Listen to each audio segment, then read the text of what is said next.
Maintenant, autre rejet en territoire des Canadiens. C'est Ludwig à la poursuite du 10. Là, Mike Hoff qui s'interpose. Et Hunter qui remet jusqu'à la ligne de la piquante. Un tir bloqué. Goulet qui s'empare du retour. Remise à David Shaw dont le tir a touché 2 ou 3 bâtons. Et c'est finalement Chris Nyland qui met le team.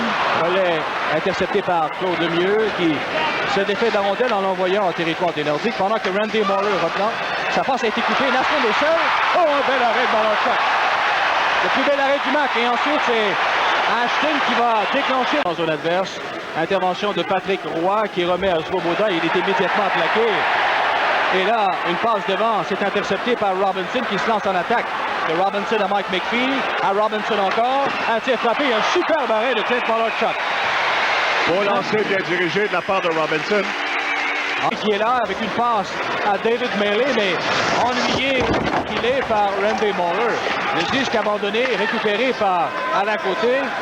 Côté attendu par Skrudlund, une passe qui est ratée complètement pour Quinney, Ken Quinney. Et le Canadien s'échange la rondelle en territoire neutre. Voilà Chelios maintenant, qui renvoie le disque jusqu'au gardien au Malarchuk. Et McPhee, 2 fois, et goal!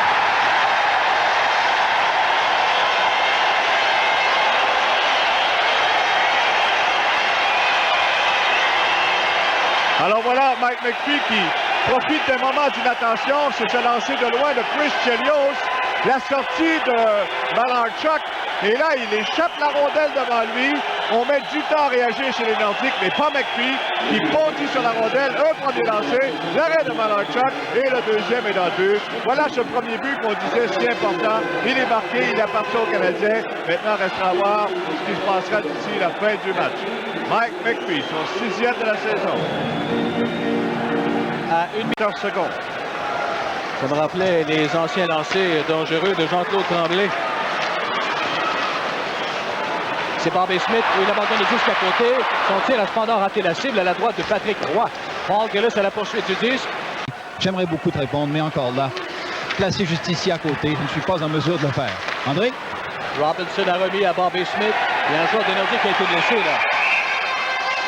Et le premier à être près de lui, c'est Peter Svoboda. Mais c'est Dale Hunter qui se tord de douleur. Tout ça en territoire des Canadiens. Je ne sais pas ce qui s'est passé, Claude. Je pense qu'il a eu le souffle coupé dans le coin de la patinoire. Aussitôt, Svoboda est venu se pencher au-dessus de Hunter. Je ne sais pas s'il a été touché au genou, à la jambe. Les Nordiques jouent déjà, comme vous savez, sans les services de Peter Stastny.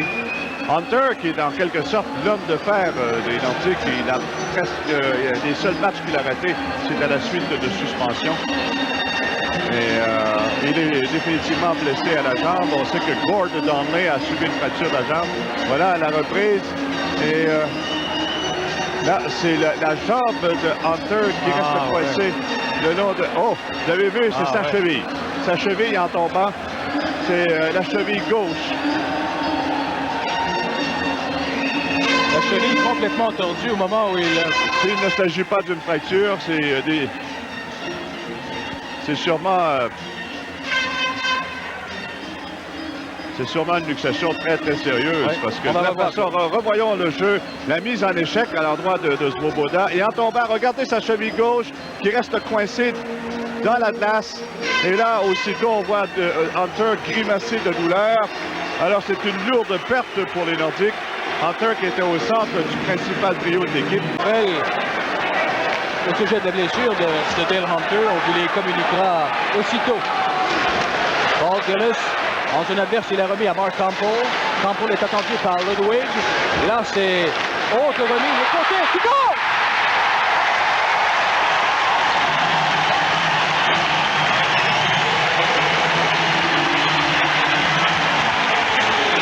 D'abord, cette percée de Gillis le long de la clôture qui s'est défaite la mise en échec de Ludwig. Et après coup, Chelios, Ludwig et Bob et Smith, 3 joueurs du Canadien étaient rendus derrière le filet. On a laissé le côté complètement seul. Vous voyez les 3 joueurs derrière le filet de Patrick Roy. Et dans l'enclave, personne pour surveiller à l'un côté. La passe est revenue devant. C'est la passe de Mark Campbell en plein sur le bâton de côté.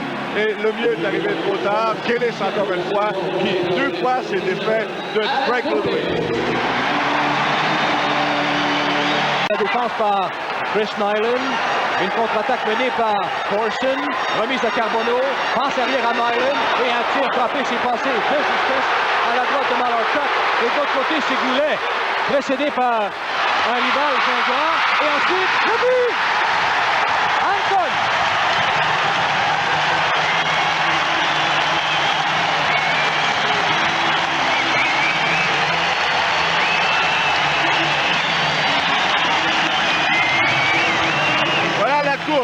La course de Goulet qui se défait de son poursuivant, Gingras, et après coup, la rondelle est revenue à la première. La passe ensuite du côté de Anton, et c'est à la suite du lancer de Chris Nyland qui a raté la cage. Et là, la course à deux s'est engagée entre Gingras et Goulet. Goulet a échappé le disque, l'a remis à la première, et la passe ensuite du côté de Anton. Donc, t'as pas l'impression que... non, la première qui était dans la mêlée et qui a fait la passe. Et là, les Nordiques qui poursuivent leur attaque. Price, qui s'était lancé, mais hors cible. Randy Moller conserve le disque en territoire du Canadien. Les Nordiques ont pris les devants 2-1. Mike Eagles, attendu par Stroker. Oh, Roy qui s'interpose. Et voilà, une contre-attaque qui va de Rick Green à Mark McPhee. Jusqu'à David Mealy. Mealy est attendu par Brent Ashton qui lui fait perdre la rondelle. C'est repris par Price et belle remise au centre par Brent Ashton. 5 minutes encore en deuxième. Eagles lance. Oh, Roy qui lui vole un but. Un bel arrêt. Jeu en territoire des Nordiques. À la deuxième période, il reste 3 minutes. 13, 3-13. Gingras. Oh, un tir à bout portant. Stoppé, repoussé admirablement bien par Clint Malarchuk, qui s'est avancé juste au bon moment, mais ah oui, ça doit faire mal, M. Malarchuk. Bergeron a désigné les mêmes hommes que tantôt, c'est-à-dire Goulet, Lafrenière, Jeff Brown, Siltanen et Brent Ashton. Pendant que Goulet tire. Oh, Roy l'a devancé de justesse et ensuite les Nordiques qui ratent une excellente chance de marquer. Carbonneau, là, qui a perdu le disque. Brown est à la pointe droite, il a feinté de lancer. Il passe de l'autre côté, c'est à Siltanen. Un tir. Et le retour a été balayé devant le but par Craig Ludwig. 6 minutes 15 à faire en troisième. Les secondes qui s'égrènent rapidement au tableau. Bob et Smith ont un tir bloqué par Malarchuk qui, encore une fois, a bien calculé sa sortie. Et encore une fois, Muller a failli être surpris justement par la poussée de Lemieux qui est venu le surprendre au centre de la patinoire. Rondelle renvoyée en zone du Canadien, c'est le gardien Patrick Roy qui décide d'intervenir lui-même. Sergio Momesso au centre. Il est en territoire des Nordiques, attendu par Randy Moller. Belle passe à Carbonneau. Ensuite, c'est Lemieux. Là, oh, quel beau repli défensif d'Alain Côté, mais pas avant qu'il y ait pénalité. Tyrone. 40 secondes à la troisième période. Picard qui vole le disque à Nyland. Oh! Il a raté une chance incroyable. Et Patrick Roy s'amenait en dehors de son filet pour être remplacé. Une attaque menée par Chelios. 28 secondes. Chelios est devant David Shaw. Un tir bloqué facilement par Malarchuk. Eagles s'empare du retour. Un dégagement qui est annulé par Chelios. Eagles ensuite qui a perdu à Carbonneau. Bob Smith avec une passe interceptée. Lemieux a remis à Naslund, à Robinson. Et la rondelle qui a dévié sur plusieurs bâtons. Chelios. Et il a raté une première chance. Naslund qui s'élance. Et c'est bloqué par Malarchuk avec... Voilà, le match est terminé. Et il était temps. Quelle fin de match, quelle fin de match. On avait dit que c'était pour être un match serré. Et pour le public, ça a été toute une fin de rencontre. Une erreur de trop en deuxième période, ça a demeuré jusqu'à la fin. Le Canadien étant incapable de créer l'égalité en troisième malgré des efforts redoublés.